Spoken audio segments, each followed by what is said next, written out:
Lando Norris delivered a dominant and statement win in the Mexico City Grand Prix to reclaim the leadership of the World Championship from McLaren teammate Oscar Piastri by a single point with 4 races to go, knocking Piastri off the top of the standings for the first time since April after the Australian finished 5th. Norris capped a stunning weekend to beat Ferrari's Charles Leclerc by a 30-second margin, leaving the distant chasing pack to engage in a breathless and at times chaotic battle behind him once he survived the slipstream perils of the long run to the first corner from pole. Norris' only uncomfortable moment of the day therefore came after the race when he was booed in his winner's interview and on the podium. Leclerc just held on to second from Max Verstappen, who recovered well from 5th on the grid and saw an early tussle with Lewis Hamilton that saw the old rivals bang wheels at the first turn, and then the latter being handed the penalty by the stewards for cutting a corner. And although beaten by Norris, Verstappen still reduced his deficit to the championship summit overall, with the reigning champion now 36 points left, with 116 up for grabs. Piastri struggled all weekend long in Norris's wake, and although the final result of 5th was better than it had looked like it would be for much of the race, a late McLaren gamble on a second pit stop paid relative dividends. The impressive Oliver Bearman denied Piastri 4th in his best result of his career so far, in a brilliant drive from ninth in the grid. It matched Haas' best result in 10 seasons of F1. Verstappen and Piastri's respective late attempts to gain an additional place were hindered when a VSC was initiated after Sainz stopped. Mercedes, Gio Antonelli and Russell finished 6th and 7th respectively after twice swapping positions. Russell had grown increasingly agitated over the team radio ahead of the first swap of what saw Mercedes' initial delay to let him through, but ultimately stuck to his word and let Antonelli back ahead as he couldn't make the ground up on the other cars. Hamilton ran his grid position of 3rd early on, but slipped down the order and eventually finished 8th after he was given a 10-second penalty by the stewards for leaving the track and gaining an advantage after a contact with Verstappen. Ocon capped a bumper day for Haas with 9th, while Bortoleto took the final point.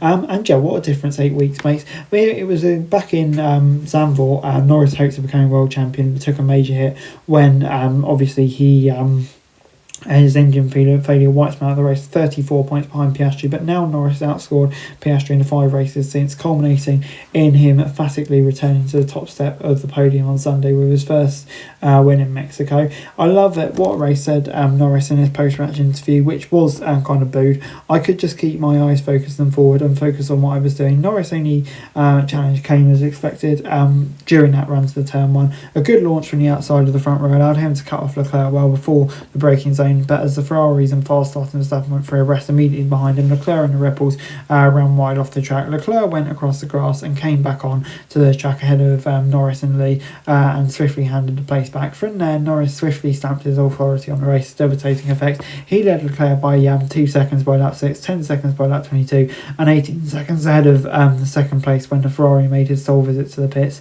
on lap 31. With Norris in a league of his own out front, a challenge for his 2 rivals quickly became about limiting the damage to their own championship aspirations and seeing if they could salvage a podium finish. Verstappen did so despite an auspicious start to the race and saw the Dutchman twice run across the grass in the opening 6 laps. The Red Bull went off at turn 1, tracked the outside curve as the Ferrari battlers inside before scurrying across the grass and rejoining at turn 3. He was then across the grass at turn 2, 5 laps later for an overtake on Hamilton, which saw the 2 cars brush wheels, the contact also sending the Ferrari wide. Stewards ruled no further action, but they did intervene when Hamilton outbraked himself, ran straight on and then cut back across the grass to rejoin back ahead of the Red Bull. In the chaos, the Red Bull was overtaken into 4th by Bearman, but Verstappen's decision to start on the medium tyres eventually came into his own, as once pitting on the softs on lap 37, he moved into the final podium stop when the 5 cars in front of him all pitted for a second time. It was very hectic at the beginning of the race. I almost crashed. Everyone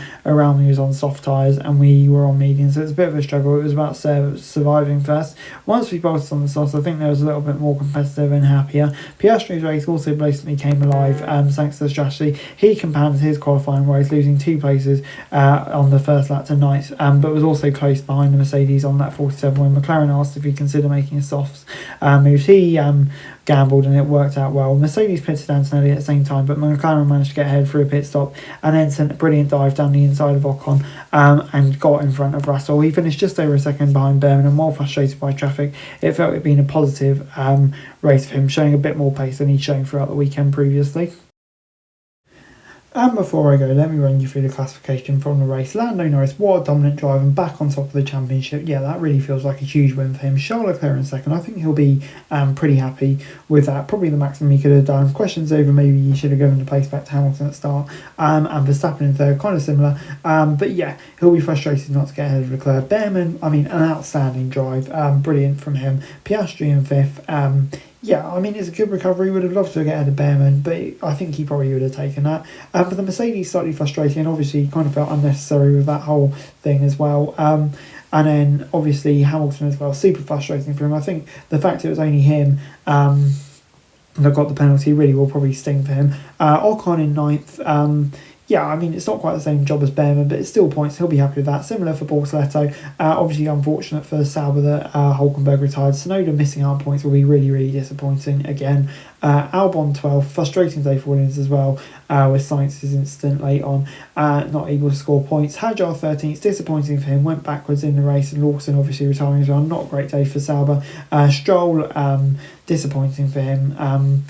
And Alonso having to retire. Not a lot of pace for Aston. Similar story for Alpine. And then obviously Sainz going out as well. So yeah, disappointing day for those. Anyway guys, that's it for this video. Thanks very much for watching. Remember to like, share and subscribe. Follow us on our socials. Link in the description below for daily F1 news, meme and content. Subscribe to our other channels on screen right now. That'd be greatly appreciated. Thanks very much for watching. Peace out.